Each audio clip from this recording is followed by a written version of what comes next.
warahmatullahi wabarakatuh. Innal hamdalillah nahmaduhu wa nasta'inuhu wa nastaghfiruhu wa nastahdihi wa na'udzu billahi min shururi anfusina wa sayyiati a'malina.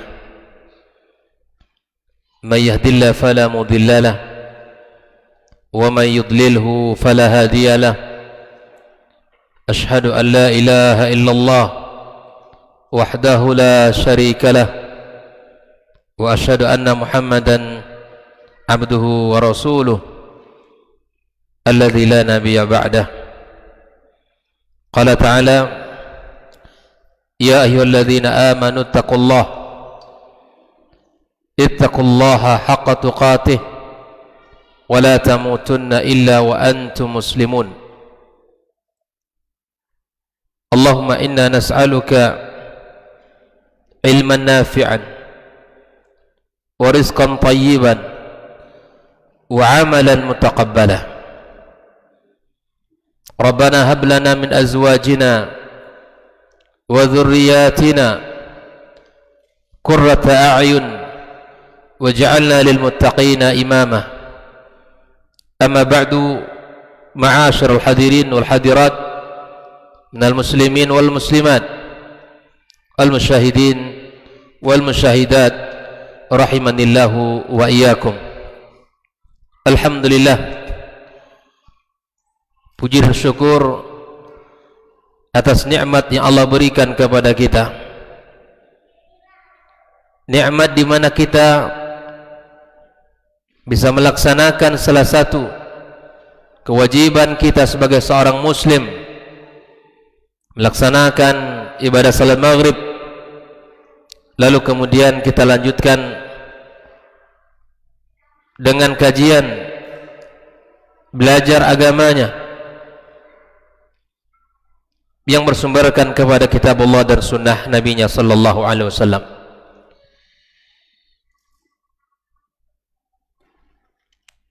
Di antara salah satu tanda di mana amal kita diterima Allah Subhanahu wa taala, Allah bukakan kita dan Allah mudahkan pula melakukan kebaikan-kebaikan setelahnya. Dan mudah-mudahan ini merupakan tanda diterimanya amal kita di sisi Allah Subhanahu wa taala. Kemudian kita tak lupa pula mengucapkan salawat dan salam untuk Nabi kita sallallahu alaihi wasallam, junjungan kita sepanjang masa sampai kita bertemu dengan Allah tabaraka wa taala, Nabiyyina Muhammad sallallahu alaihi wasallam. Semoga salat dan salam tersambung kepada keluarganya, anak dan keturunannya, serta para sahabat yang telah berjuang bersamanya, yang telah mengorbankan harta dan jiwanya demi tegaknya agama Allah Subhanahu wa taala yang mulia. Dan kepada siapapun di antara umat Muhammad sallallahu alaihi wasallam yang senantiasa istiqamah, berpegang teguh dengan jalan agamanya yang benar sampai hari kiamat kelak.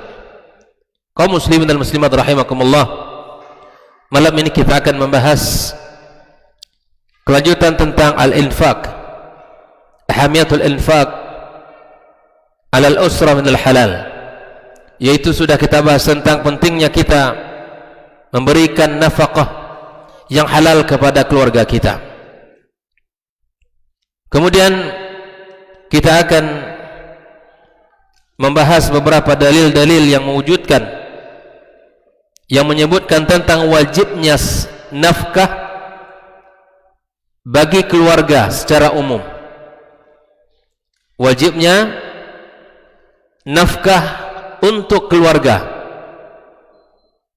berdasarkan ayat-ayat Allah Subhanahu wa taala dan hadis-hadis Rasulullah sallallahu alaihi wasallam serta ijma' para ulama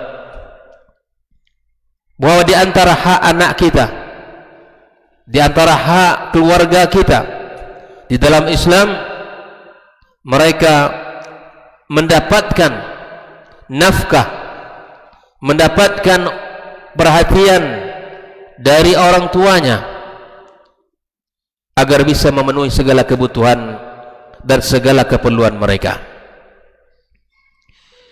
Allah Subhanahu wa taala menyebutkan dalam ayatnya, wal walidatu yurdi'na auladahunna haulaini kamilain, wal walidatu yurdi'na auladahunna haulaini kamilaini. Di sini Allah menggambarkan tentang wanita yang baru melahirkan. Mereka menyusui anaknya, anak yang dilahirkan selama 2 tahun sempurna, dan ini merupakan salah satu panduan agama bahwa hak anak yang baru dilahirkan, maka dia harus mendapatkan asupan, mendapatkan air susu dari bundanya selama 2 tahun. Ini adalah pesan Allah Subhanahu wa taala. Lalu Allah mengatakan, liman arada an yutimma ar-rada'ata wa 'alal mauludi lahu rizquhunna wa kiswatuhunna bil ma'ruf la tukallafu nafsun illa wus'aha. Maka bagi orang yang mendapatkan anak, di sini tentu bagi kita suami, wanita yang melahirkan, kita ini disebut oleh Allah wal mauludu lahu, yang diberikan anak kepadanya, rizquhunna wa kiswatuhunna. Di sinilah tugas yang Allah berikan kepada kita, kepada suami, agar memberikan nafkah kepada anak dan istrinya. Dalam ayat ini juga kita dapatkan satu gambaran, di mana ketika seorang wanita Allah sebutkan tugasnya melahirkan, maka Allah Subhanahu wa taala juga memberikan tugas kepada sang suami untuk menafkahi anak dan istrinya. Allah sebutkan di dalam ayat ini rizquhunna, ini sebagai tanggung jawab rezeki adalah suami. Tanggung jawab untuk memberikan segala kebutuhan adalah suami, bukan kewajiban istri. Ini mesti kita fahami, karena banyak sekali hari ini terjadinya perselisihan, terjadinya salah faham dalam kehidupan rumah tangga karena tidak tegaknya nafkah pada suami. Apalagi misalnya istri bekerja, suami juga bekerja, bahkan penghasilan istri jauh lebih besar dari penghasilan suami. Ini juga menjadi penyebab akan terjadinya perselisihan dalam rumah tangga. Apalagi kalau suaminya tidak bekerja, yang merawat anak, yang mengasuh anak, dan bahkan mungkin sehari di rumah adalah suami, sang istri yang keluar. Ini akan lebih besar potensi untuk terjadinya perselisihan. Agar tidak terjadi perselisihan, maka kembalikan kepada syariat. Siapa yang mencari nafkah yang bekerja adalah suami. Istri tempat terbaiknya adalah rumah dia, tempat mulianya adalah rumahnya. Benteng yang mesti dijaga dengan baik adalah rumahnya. Bagaimana mungkin benteng itu akan selamat dari musuh-musuh Allah, dari musuh-musuh keluarganya, kalau benteng itu dibiarkan tanpa dijaga dengan baik? Oleh karenanya ketika seorang istri melahirkan, maka ada 2 hal yang mesti kita berikan, kata Allah, rizquhunna, cukupkan asupan makannya, cukupkan asupan nutrisi yang dia butuhkan. Apalagi seorang ibu sedang melahirkan, dia butuh vitamin, butuh makanan-makanan yang bergizi, dan hal ini juga akan memberikan manfaat kesehatan untuk anak kita. Berikan lebih dari apa yang telah diberikan selama ini. Yang kedua, Allah sebutkan kiswatuhunna, berikan pakaian. Bukankah pakaian bagian daripada rezeki?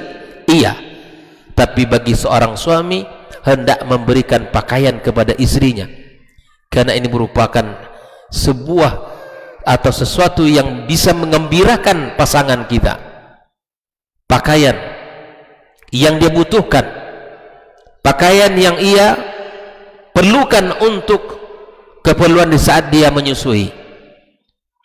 Subhanallah, kalaulah kita mentadaburi ayat yang mulia ini, maka kita akan mendapatkan panduan yang utuh. Kita akan mendapatkan panduan yang kokoh bagaimana tugas kita di saat istri kita melahirkan. Terkadang subhanallah, di saat istri melahirkan di rumah, kemudian anak-anak disusui bahkan bangun tengah malam, ada fenomenal yang sangat menyedihkan di antara pasangan suami istri. Suami tidak peduli, suami tidak mengambil bagian, bahkan untuk makan saja tidak diberikan. Asupan gizi tidak ditambahkan untuk dia dan anaknya, sementara dia menginginkan anaknya anak yang sehat, anak-anak yang cerdas, anak-anak yang tumbuh sempurna, sementara usaha dia tidak sempurna untuk menjaga kesehatan keluarganya. Allah Subhanahu wa taala mengatakan, wa 'alal mauludi lahu rizquhunna wa kiswatuhunna bil ma'rufi la tukallafu nafsun illa wus'aha.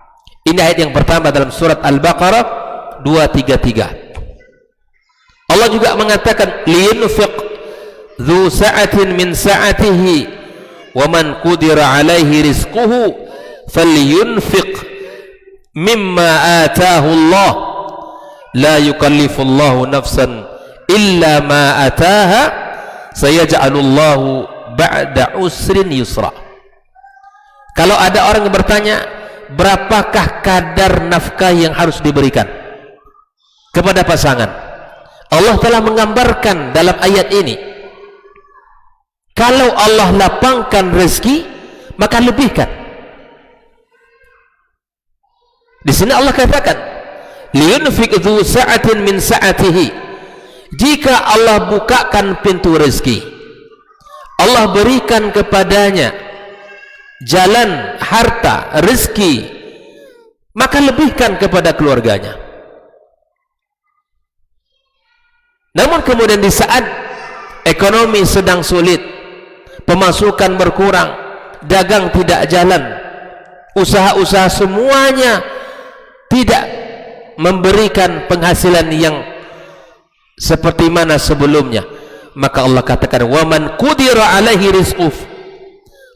Kalaupun dalam kondisi sulit, maka berikan sesuai dengan kondisi yang kita mampu. Jelas ya?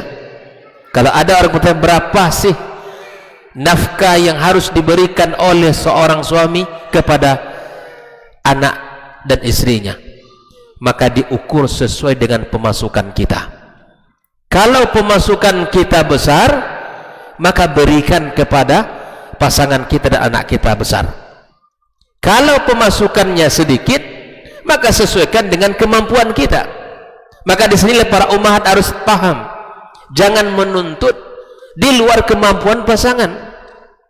Jangan meminta melebihi dari apa kesanggupan suaminya, karena ini akan menjadi unsur-unsur akan terjadinya permasalahan. Maka apabila pasangan suami istri komunikasinya lancar, komunikasinya baik antara kedua pasangan, maka insya Allah semua ini tidak akan terjadi. Ada satu hal yang saya ingin ingatkan kaum laki-laki, kita semuanya para suami. Ada sebagian suami memberikan perhitungan sangat sulit untuk istrinya, sangat perhitungan untuk istri dan keluarganya, padahal dia mampu, dia punya pemasukan harta, punya keuntungan dari dagang yang lebih, tapi dia memberikan kepada istrinya sungguh sangat perhitungan. Kalau bahasa lainnya pelit, dan sifat pelit itu tercela. Sesungguhnya sebaik sedekah yang kita berikan, yang kita keluarkan adalah untuk istri kita. Sebaik-baik harta yang kita keluarkan adalah untuk anak dan istri kita. Rasulullah SAW menggambarkan dalam sebuah sabdanya bahwa ada orang yang mengeluarkan 1 dinar di jalan Allah, ada orang mengeluarkan 1 dinar untuk membebaskan budak, ada orang yang mengeluarkan 1 dinar untuk keluarga. Maka yang kita keluarkan untuk keluarga itu jauh lebih baik dari harta yang kita keluarkan untuk membebaskan budak, untuk keperluan jihad fisabilillah. Tapi kemudian ada di antara kaum laki-laki ini sangat pelit kepada istrinya, perhitungan, dan sangat pelit kepada anaknya. Kecuali kita tidak punya, tapi di saat punya, berikan kepada mereka, bahagiakan mereka, buat mereka senang. Kalau kita buat hati istri kita senang, maka insya Allah istri kita akan buat hati kita senang dengan memperhatikan anak-anak kita. Ibarat mata rantai yang tak boleh putus antara kita dengan istri dan anak kita. Berikan perhatian penuh kepada pasangan, maka pasangan akan berikan perhatian penuh kepada anak kita. Tapi kemudian ketika kita hitung-hitungan luar biasa, tidak ada yang kita berikan melebihi dari apa yang kita berikan untuk kebutuhan makan saja sehari-hari. Kita ini butuh hati kita dihibur. Nabi SAW mengatakan, tahadu tahabu, saling memberi hadiahlah kalian, itu akan menumbuhkan cinta di antara kita. Maka sebaik-baik hadiah yang kita berikan adalah kepada pasangan kita, kepada istri kita. Ada rezeki, maka berikan. Apalagi di saat dia baru saja melahirkan anak kita, baru saja melahirkan anak kita, 9 bulan dikandung, melahirkan yang merupakan nyawa menjadi taruhan dia, bersimbah darah. Setelah itu habis tugasnya? Belum. Tugasnya masih ada 2 tahun untuk menyusuinya. Maka itu berikan hadiah, berikan rezeki, berikan kiswah kepada keluarga kita. Maka di sini sekali lagi kaum muslimin muslimat rahimakumullah, kalau kita berbicara berapa ukuran nafkah kita sesuai dengan pemasukan kita masing-masing. Tidak sama, antara kita saja tidak sama. Jangan dibandingkan pula tetangga dengan tetangganya. Jadi para ibu-ibu jangan dibandingkan.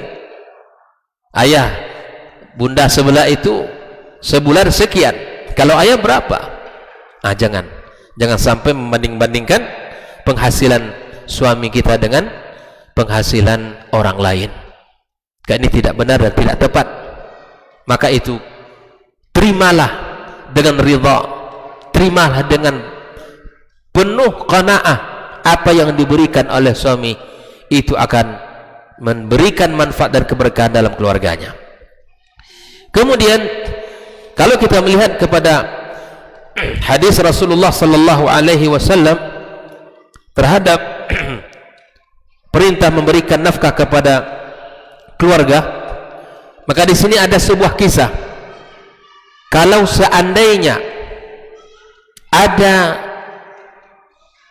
para ummahat menemukan suaminya sangat pelit terhadap nafkah kepada keluarganya, maka mari kita lihat seperti apa Islam memberikan solusi terhadap rumah tangga yang seperti ini.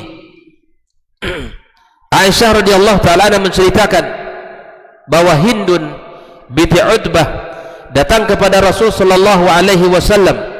Dia berkata, ya Rasulullah, sesungguhnya Aba Sufyan laki-laki yang sangat bakhil. Dia tidak memberikan kepadaku sesuatu yang membuat aku cukup dalam kebutuhanku, tidak cukup untuk kebutuhanku dan kebutuhan anak-anakku, kecuali aku ambil secara diam-diam dan dia tidak tahu. Apakah itu dibolehkan dalam agama kita?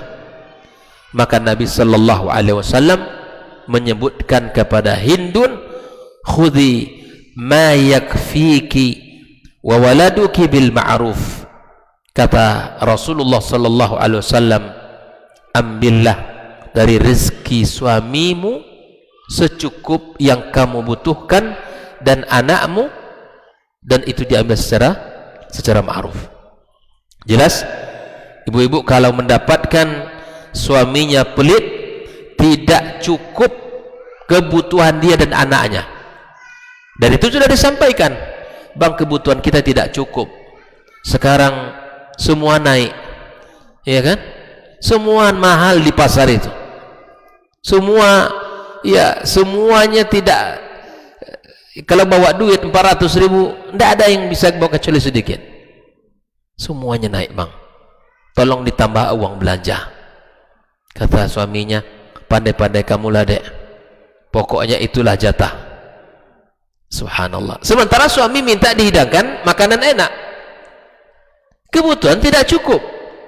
Lalu apa yang harus dilakukan oleh seorang istri?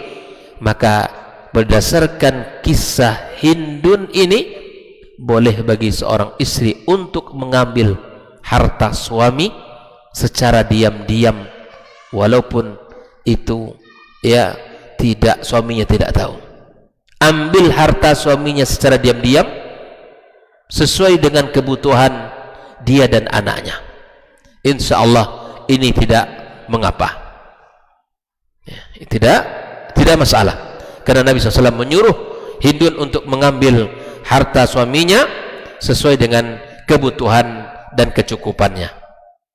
Kemudian Rasulullah SAW menyebutkan, an Abi Mas'ud al-Ansari an Nabi sallallahu alaihi wasallam, idza anfaqa al-muslimu nafaqatan ala ahlihi wa huwa yahtasibuha kanat lahu sadaqah.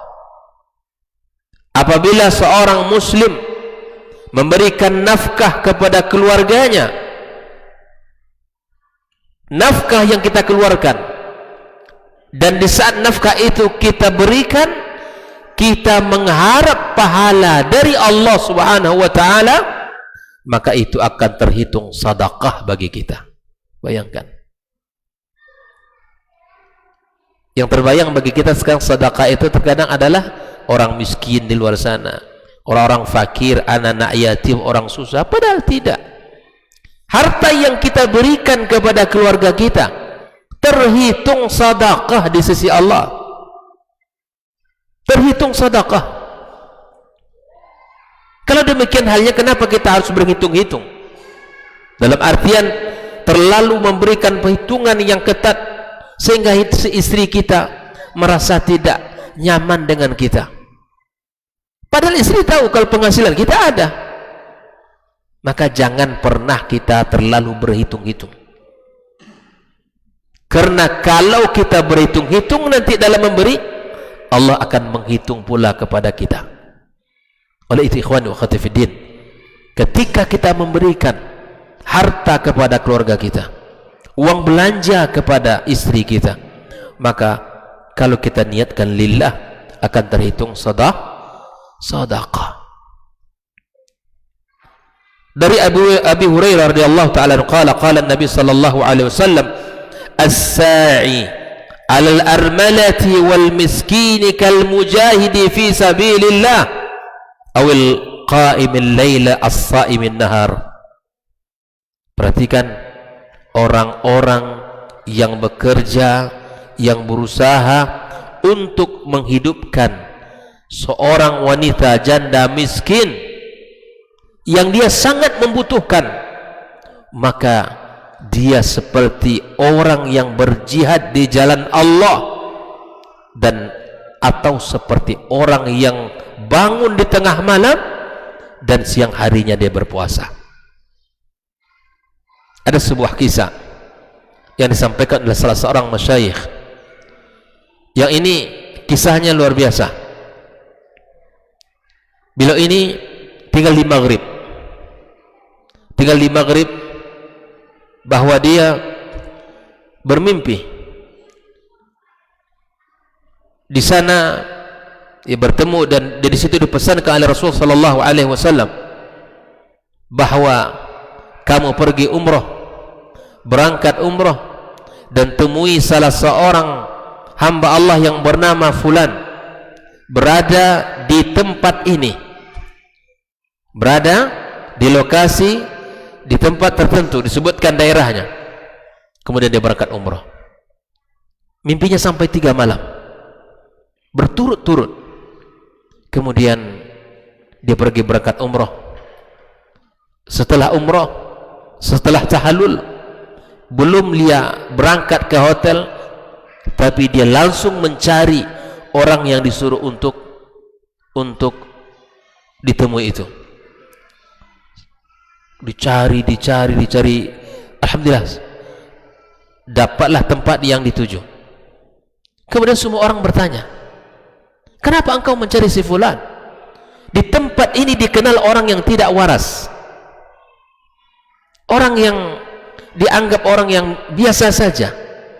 Tapi kemudian setelah dia menemui, kemudian disampaikan apa yang ia sampaikan, wah aku bermimpi, kemudian aku disuruh untuk menemuimu, dan kamu disampaikan bahwa engkau adalah ahli jannah dalam mimpinya. Kemudian diceritakan apa yang ia lakukan. Ternyata subhanallah, beliau seorang laki-laki yang menghidupi tetangganya yang janda, memiliki 3 orang anak. Suaminya meninggal dunia. Seluruh gaji saya bagi 2 untuk saya dan anak saya, dan separohnya dibagi untuk tetangga yang janda dan miskin tadi. Sampai-sampai dia tidak memiliki baju untuk dia bisa mengganti bajunya. Saking perhatian, saking luar biasanya dia terhadap saudari-saudarinya. Maka kemudian setelah itu diajak untuk berangkat ke haram. Kemudian dia mandi, dibelikan baju, lalu kemudian subhanallah diceritakan oleh salah seorang laki-laki yang mengalami ini, sejak dia melihat Ka'bah masuk ke haram, dia menangis sampai aku menangis karena melihat dia menangis.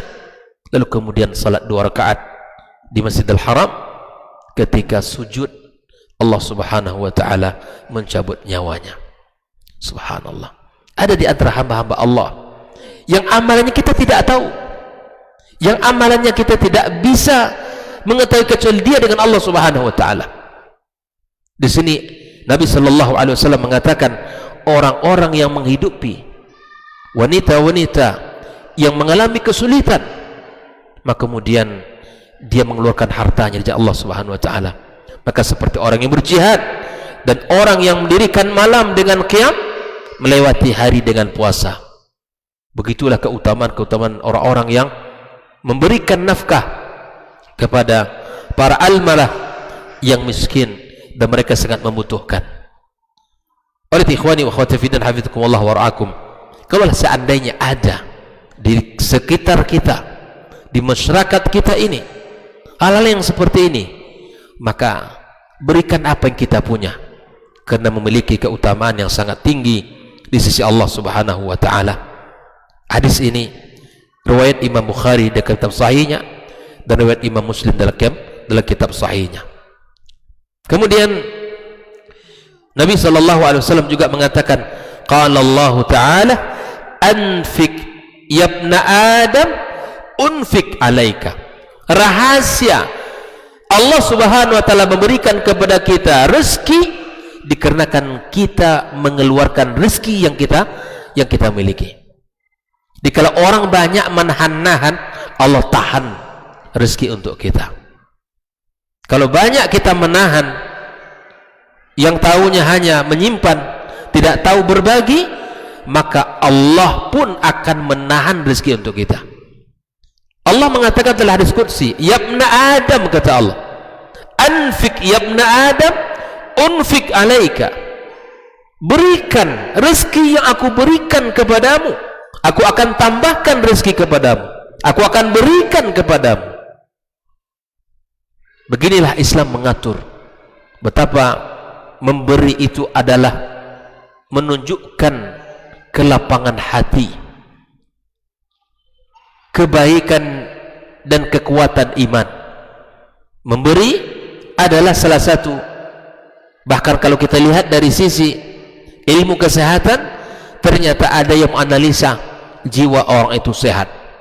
Orang suka berinfak, orang suka mengeluarkan hartanya di jalan Allah, bukan untuk sesuatu yang haram, atau bukan sesuatu untuk yang sifatnya mendatangkan mudarat, bukan, tapi untuk agama Allah Subhanahu wa ta'ala.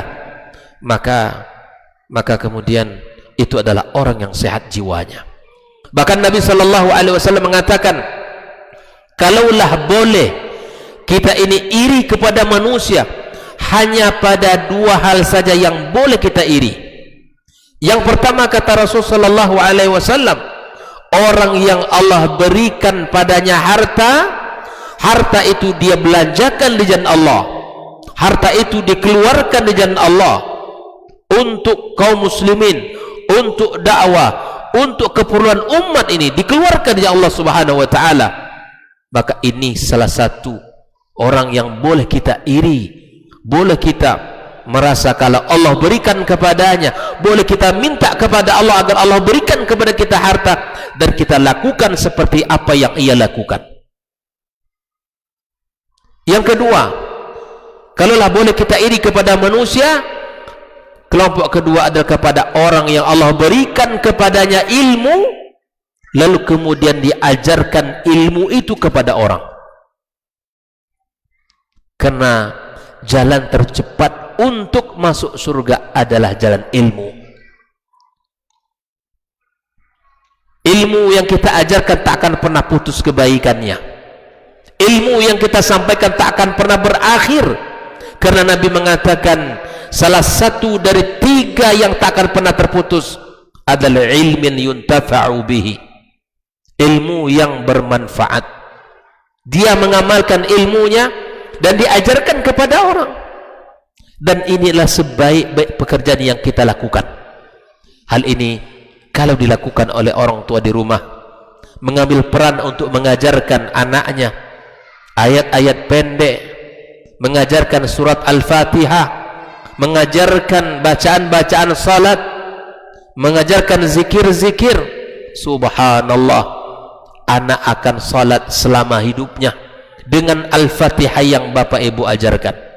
Dia akan gunakan ayat-ayat pendek, surat-surat pendek yang kita talqinkan kepadanya, dan itu dibaca oleh anak kita. Sungguh ayat-ayat yang kita ajarkan itu akan menjadi peluang pahala besar di sisi Allah Subhanahu wa ta'ala bagi kita bersama. Maka di dalam pembahasan pengajaran dan pendidikan adalah sangat mulia dan sangat agung di dalam Islam itu. Kaum muslimin dan muslimat rahimakumullah, Nabi sallallahu alaihi wasallam mengatakan dari hadis Thauban maula Rasulullah sallallahu alaihi wasallam, afdalu dinarin yunfiquhu ar-rajulu ala iyalih. Nabi menegaskan bahwa sebaik-baik dinar, seutama-utama dinar yang dikeluarkan seseorang adalah untuk keluarganya. Bayangkan, sebaik-baik uang yang kita keluarkan untuk siapa? Untuk keluarganya. Ini merupakan keutamaan membelanjai keluarga, menafkahi keluarga kita. Wa dinarun yunfiquhu ala farasihi fi sabilillah. Begitu juga dinar yang ia keluarkan untuk kuda perang dari jalan Allah Subhanahu wa taala. Wa dinarun yunfiquhu ala ashabi fi sabilillah. Dan juga dinar yang ia keluarkan untuk para sahabat-sahabat yang berjuang di Allah Subhanahu wa taala. Qala Abu Qilabah, bada'a bil 'iyal, thumma qala Abu Qilabah, ayyu rajulin a'zamu ajran min rajulin yunfiqu ala iyalin sighar ya'afahumullah wa yanfa'ahumullah bihi wa yughnihim. Kata Abu Qilabah bahwa laki-laki mana yang paling besar pahalanya, yang lebih besar keutamaannya dari laki-laki yang mengeluarkan harta untuk keluarganya. Bayangkan, Jadi setelah kajian ini kita rubah mindset kita masing-masing. Kalau hari ini atau sebelumnya kita masih mencoba untuk perhitungan-perhitungan yang sangat ketat, mulai sekarang kita rubah. Tentu sesuai dengan kemampuan kita masing-masing. Jangan kita merasa terbebani memberikan nafkah itu. Jangan merasa ini adalah sesuatu yang membuat saya lelah dalam kehidupan. Jangan. Karena memberikan nafkah keluarga itu adalah sebaik-baik amal yang kita kerjakan dalam kehidupan kita. Kalau kita bertanyakan kerja kita untuk siapa? Tentulah untuk diri kita dan anak keluarga kita. Anak keturunan kita yang akan menikmatinya. Maka disinilah Islam memberikan panduan yang kokoh agar setiap kepala rumah tangga harus memperhatikan dari sisi nafkahnya, dari sumbernya yang halal, dan apabila sudah dapat maka berikan itu dengan penuh keikhlasan. Jangan pernah kita merasa terpaksa memberikan belanja nafkah kepada keluarga kita, karena itu adalah perintah Allah dan perintah Rasulullah sallallahu alaihi wasallam. Kaum muslimin dan muslimat rahimakumullah, di dalam beberapa hadis yang disebutkan oleh Rasul sallallahu alaihi wasallam, seperti di dalam wasiat misalnya, bahwa ketika Sa'ad radhiyallahu ta'ala anhu berkata, qala kana Nabi sallallahu alaihi wasallam ya'uduni wa ana maridun bi Makkah. Ketika itu Nabi menjengukku, kata Sa'ad, dan ketika itu aku dalam keadaan kondisi sakit dan berada di Mekah ketika itu. Faqultu li malun usi bimali kulli. Sa'ad berkata kepada Rasulullah, ya Rasulullah, aku punya harta dan aku wasiatkan seluruh hartaku. Qala la, kalau begitu tidak boleh seluruh harta diwasiatkan, kata Rasul. Qultu fasyatar, apakah separuhnya wahai Rasul? Qala la, tidak boleh separuhnya. Qultu fathuluthu, aku katakan sepertiganya wahai Rasul. Qala as-thuluthu was-thuluthu kathir, artinya wasiat itu boleh sepertiga harta yang kita punya, tak boleh seluruh harta, tidak boleh. Karena harta yang kita tinggalkan itu ada hak waris yang masing-masing akan mendapatkan bagian. Kalaupun ada wasiat, maka yang boleh berapa? Sepertiga dari harta itu yang boleh kita wasiatkan. Apa alasan Nabi sallallahu alaihi wasallam?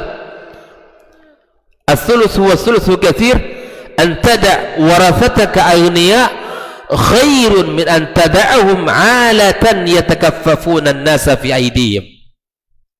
Karena engkau meninggalkan keluarga yang berkecukupan dari sisi harta, itu lebih baik daripada engkau tinggalkan keluarga yang dalam kemiskinan, yang pada akhirnya mereka diminta kepada manusia, meminta-minta kepada manusia. Wa mahmat anfaqta fahuwa laka sadaqah hatta luqmata tarfa'uha fi imra'atik. Kata Rasul sallallahu alaihi wasallam, apapun yang engkau infakkan, yang engkau nafkahkan wahai Sa'ad, itu bernilai sedekah di sisi Allah Subhanahu wa taala, sampai satu butir yang engkau suapkan ke mulut istrimu itu adalah bernilai sedekah. Wala'allallah yarfa'uka, semoga Allah mengangkat derajatmu. Yantafi'u bika nasun wa yadurra bika akharun. Ikhwani wa akhwati fiddin, hafizakumullah wa ra'akum. Betapa banyaknya dalil-dalil dari hadis-hadis Nabi kita sallallahu alaihi wasallam yang menerangkan betapa keutamaan yang sangat besar, nilai yang sangat agung yang dikeluarkan oleh seorang suami, nafkah kepada istrinya. Maka sekali lagi saya mengimbau, jangan ada yang merasa terbebani, apalagi di awal bulan, kebutuhan harian, kemudian uang SPP sekolah anak, kemudian mungkin ada untuk pembantunya, untuk orang-orang yang membutuhkan. Keluarkan itu dengan ikhlas, karena sebanyak apa yang kita keluarkan itu semua akan bernilai sedekah di sisi Allah Subhanahu wa taala. Bernilai sedekah. Maka itu ikhwani wa akhwati fiddin hafizakumullah wa ra'akum, mari kita sama-sama memahami syariat ini dengan baik, agar apa yang kita lakukan ini betul-betul dilandaskan dengan iman kita. Kita bekerja mencari nafkah atas landasan perintah Allah dan Rasul. Kita disuruh oleh Allah untuk bekerja, kita disuruh oleh Allah untuk mencari nafkah, dan kita disuruh oleh Rasul sallallahu alaihi wasallam untuk bekerja dan mencari nafkah. Lakukan itu dengan niat lillahi subhanahu wa ta'ala. Apabila harta sudah kita dapatkan, apabila gaji sudah kita terima, apabila keuntungan dagang sudah kita dapatkan, maka berikan hak-hak orang-orang yang terdekat dengan kita. Berikan belanja semua, maka insya Allah jangan pernah kita merasa berat untuk mengeluarkan itu semua. Jangan pernah kita merasa ini adalah tanggung jawab yang sangat melelahkan. Jangan, karena di dalam tugas mulia itu ada kemuliaan yang Allah berikan kepada kita sebagai seorang kepala rumah tangga. Kaum muslimin rahimakumullah, di dalam beberapa hadis Rasulullah sallallahu alaihi wasallam juga menyebutkan, in kana kharaja yas'a ala awladin sigharin fa huwa fi sabilillah. Ini salah seorang seperti Ka'ab ibn Ujrah, qala, dia berkata, marra ala Nabi sallallahu alaihi wasallam rajulun, seorang laki-laki yang berjalan, fara'a ashaba Rasulullah sallallahu alaihi wasallam min jildihi wa nasatihi, faqalu ya Rasulullah law kana hadha fi sabilillah. Faqala, Nabi SAW mengatakan, ada seorang laki-laki yang melihat, ya, betapa rajinnya laki-laki ini, betapa dia semangat di dalam bekerja. Maka ada yang mengatakan, kalaulah ini ada di jalan Allah Subhanahu wa ta'ala. Maka Nabi meluruskan pemahaman orang. Orang menganggap jihad itulah yang baik. Orang menganggap salah satu-satunya pekerjaan yang mulia itu jihad fisabilillah. Tapi Nabi dalam banyak nasnya menyebutkan itu. Apa yang disebutkan Nabi? In kana kharaja yas'a ala auladin sighar fahuwa fi sabilillah. Dia keluar bekerja, keluar rumah, bekerja, mencari nafkah untuk anak-anaknya yang masih kecil yang membutuhkan kebutuhan, maka pekerjaan kita itu senilai dengan jihad di jalan Allah Subhanahu wa ta'ala. Bayangkan, tidak ada yang tidak bernilai. Bapak Ibu, semuanya adalah keutamaan, semuanya adalah kebaikan, semuanya adalah pahala dari Allah Subhanahu wa ta'ala. Jika itu semua kita lakukan atas dasar agama yang mulia ini. Wa in kana kharaja yas'a ala abawaini shaykhaini kabiraini fahuwa fi sabilillah. Kalau yang pertama tadi Nabi sebutkan, kalau dia bekerja keluar dari rumah mencari nafkah untuk mencukupkan nafkah anaknya, dia sama dengan orang yang berjihad di jalan Allah.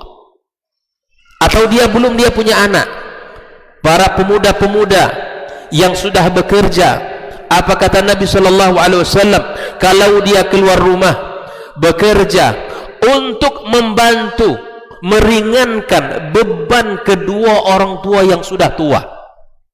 Dia mungkin menikah belum, punya anak belum, karena belum menikah, tapi anak muda yang sudah bekerja. Dengarkan hadis yang satu ini. Wa in kana kharaja yas'a ala abawaini shaykhaini kabiraini fahuwa fi sabilillah. Dia bekerja, keluar rumah bekerja, mendapatkan gaji, lalu gaji diberikan kepada kedua orang tua, dibantu orang tua yang sudah tua, diringankan beban mereka ini, maka laki-laki ini ya seperti orang yang berjihad di jalan Allah Subhanahu wa ta'ala. Wa in kana yas'a ala nafsihi yu'iffuha fahuwa fi sabilillah. Kalau ada orang yang bekerja untuk menjaga kesuciannya, untuk menjaga kehormatannya, lebih baik dia bekerja mencari nafkah daripada meminta-minta. Maka kata Nabi sallallahu alaihi wasallam, fahuwa fi sabilillah. Makanya ada orang yang besar, Pak, yang sehat-sehat itu minta-minta di jalan. Bukan kita tidak peduli dengan mereka, tapi subhanallah, lebih mulia bagi dia untuk mengangkat sesuatu yang bisa menghasilkan uang daripada hanya sekadar meminta-minta. Oleh ikhwani, orang yang bekerja dengan tujuan menjaga kehormatan dirinya, menjaga haibah, muru'ah, maka fahuwa fi sabilillah. Nabi SAW juga mengatakan, wa in kana kharaja yas'a riya'an wa mufakharatan fahuwa fi sabili syaitan. Tapi sebaliknya, kata Rasulullah SAW, orang yang bekerja dari rumahnya dengan riya, penuh dengan kesombongan, penuh dengan keangkuhan, dia bekerja, dia di jalan syaitan, waliyadzubillah. Makanya perlu kita setiap pagi keluar rumah untuk meluruskan niat kita, untuk meluruskan niat kita, sehingga bernilai di sisi Allah Subhanahu wa ta'ala. Sudah azan? Baik, kita dengarkan azan sunnah.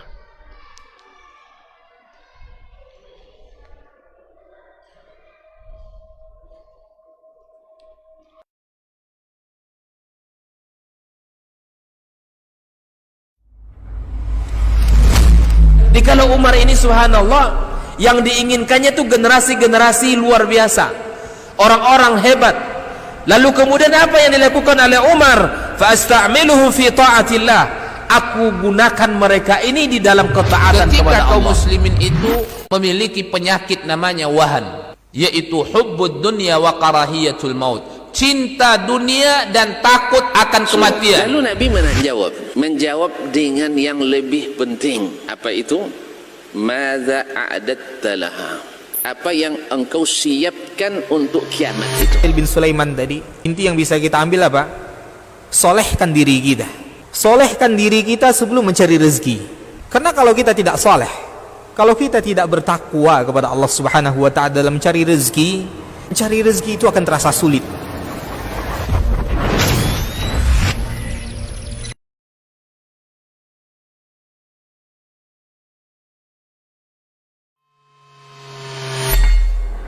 Di para sahabat itu, kaum muslimin, yang terbayang bagi mereka itu adalah infak, yang terbayang bagi mereka adalah sebuah kebahagiaan, keselamatan di akhirat yang kekal dan abadi di sisi Allah tabaraka wa ta'ala. Semua kita boleh klaim sekarang. Kamu cinta Nabi? Cinta Ustaz. Cinta Nabi? Cinta Ustaz. Termasuk saya. Cinta Nabi? Cinta. Kapan tahunya? Besok di akhirat. Maka apa kata Nabi SAW? Amalur rajuli biyadih. Penghasilan yang terbaik adalah pekerjaan yang dilakukan oleh seseorang dengan tangannya sendiri. Wa kullu bai'in mabrur. Dan setiap jual beli yang mabrur. Ini aktivitas ini membantu saya di akhirat atau akan menyulitkan saya di akhirat? Kalau seandainya perbuatan itu ternyata akan menyulitkan kita di akhirat kelak, tinggalkan perbuatan itu. Dr. Dasman Yaya Ma'ali LCMA Hafizahullah, Dr. Helmi Basri LCMA Hafizahullah, Dr. Hidayatullah Ismail LCMA Hafizahullah.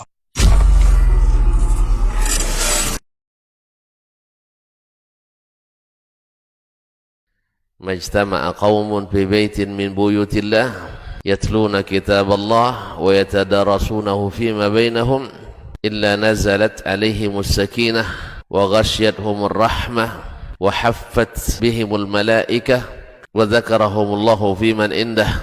Tidaklah suatu kaum duduk di salah satu rumah Allah membaca ayat-ayat Allah dan sama-sama mempelajarinya, kecuali turun kepada mereka as-sakinah, ketentraman dan kenyamanan.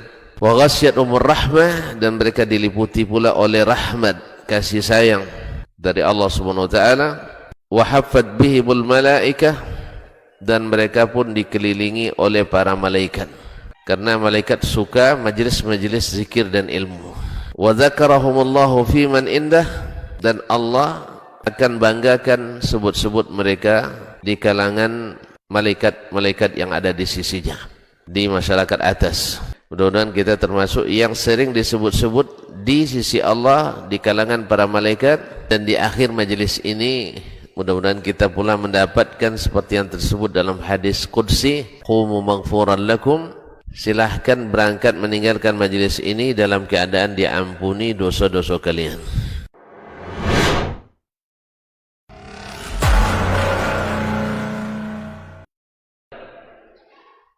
Wal yadul ulya khairun minal yadis sufla. Ibda biman ta'ul. Bahwa Nabi menyebutkan sebaik sedekah itu adalah apa yang kita tinggalkan, dan itu sangat mencukupi. Dan Nabi SAW mencontohkan itu. Ya, apa yang diberikan itu, apa yang dikeluarkan adalah melebihi dari apa kebutuhannya. Dan Rasulullah SAW memberikan kepada keluarganya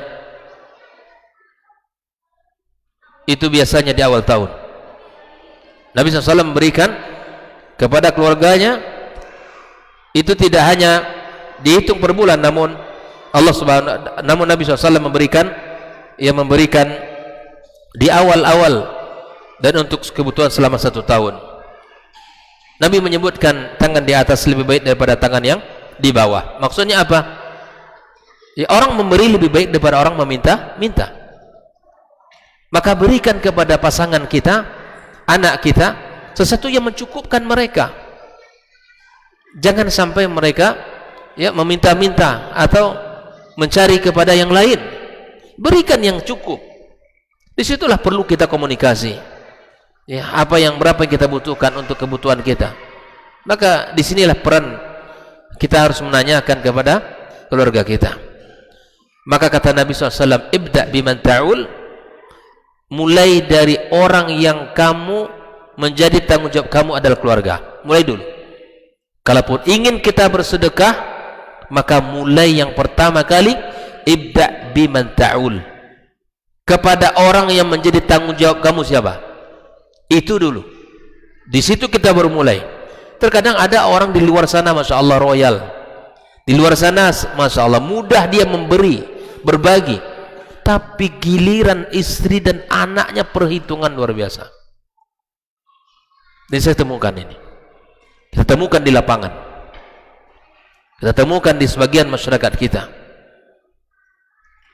Di luar sana dengan sahabat, dengan mitra, dengan orang-orang yang kenal, tidak pikir panjang mengeluarkan uang.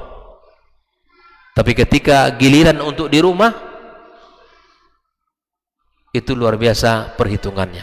Padahal Nabi mengatakan ibda biman ta'ul, mulailah anda untuk memberikan, mengeluarkan sedekah itu, nafkah itu dari orang yang menjadi tanggung jawab kita, bukan orang yang di luar rumah sana, bukan orang yang ada di luar sana, tapi orang yang menjadi tanggung jawab pertama kita ada keluarga kita.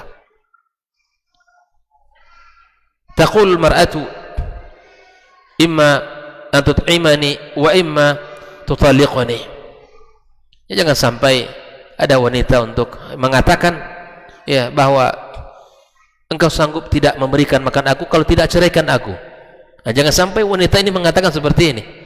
Artinya saking pelitnya, saking tidak cukupnya, ya sudah, beri kami makan atau tidak ceraikan kami, atau lepaskan kami. Ini jangan sampai ya keluarga-keluarga kita semuanya, ya pasangan kita merasa tertekan, merasa bersedih dengan apa yang kita punya, sehingga tidak memberikan terbaik kepada mereka. Berikan yang terbaik kepada pasangan kita, kepada keluarga kita, yang semua itu jika kita sebutkan, semua itu tentu sesuai dengan kemampuan. Ukur kemampuan kita, ukur bayang-bayang kita, ukur kesanggupan kita. Jangan diukur dengan kemampuan orang, karena itu akan menyulitkan kita. Tapi yang terpenting dalam pembahasan ini adalah di mana Islam memberikan kepada kita panduan yang sangat jelas. Tanggung jawab nafkah itu ada pada kita kaum laki-laki, dan berikan kepada mereka sesuai dengan kemampuan kita. Apabila rezeki kita lapang, berikan lebih. Kalau dalam kondisi sulit, ekonomi lagi berkurang, maka berikan sesuai dengan keadaan dan kondisi kita. Babnya sangat lapang. Yang terakhir, setelah kita membahas tentang dalil dari Al-Quranul Karim tentang wajibnya nafkah, yang kedua kita bahas tentang beberapa dalil dari hadis-hadis Nabi sallallahu alaihi wasallam. Adapun dalil yang ketiga adalah ijma' para ulama. Al-Imam Ibnu Qudamah menyebutkan dalam kitab Al-Mughni bahwa Dia mengatakan ijma' ahlul ilmi seluruhnya yang kami dengar, yang kami hafal, bahwa seluruh ahlul ilmi ala anna al-mar' nafaqata auladi, maka wajib bagi seorang suami untuk memberikan nafkah anak-anaknya. Misalnya begini, kalau dalam kondisi serumah itu wajar, itu sudah menjadi tanggung jawab. Tapi ada kondisi pasangan suami istri sudah berpisah, berpisah, anak di bawah asuhan istri, maka bagi suami, mantan suami dia, itu wajib untuk menafkahi anak. Karena yang ada mantan itu mantan suami atau mantan istri, mantan anak tidak ada. Sampai kapan dia butuh kebutuhan untuk sekolah, untuk kehidupan, maka wajib bagi ayahnya untuk menafkahi. Ini juga saya temukan di lapangan, bahwa terkadang ketika terjadi perpisahan, perceraian, maka anak yang dari darah daging dia tidak dibelanjakan. Anak dia tidak dikasih nafkah, tidak diberikan uang.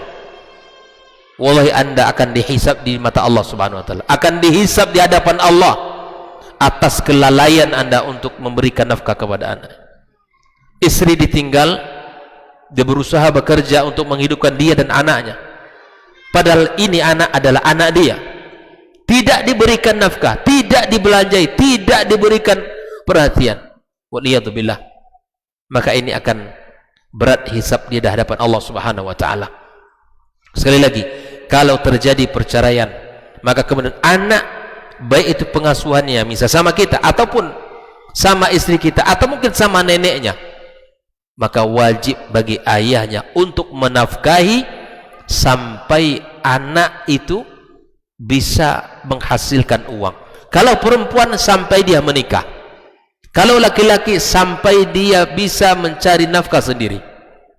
Kalau sudah bisa mencari penghasilan, maka itu sudah ya bagian ringan bagi dirinya untuk tidak lagi memberikan ya perhatian nafkah secara utuh. Oleh karenanya ikhwani wa akhwati fiddin, hal ini penting untuk kita ketahui agar kita tidak dihisab Allah dengan hisab yang berat nanti di hari kiamat kelak terhadap manfaat nafkah yang kita abaikan, yang kita lalaikan kepada pasangan kita.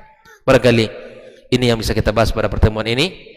Wassallallahu ala nabiyyina Muhammadin wasallam. Wa subhanakallahumma bihamdika asyhadu an la ilaha illa anta astaghfiruka wa atubu ilaik. Wassalamualaikum warahmatullahi wabarakatuh.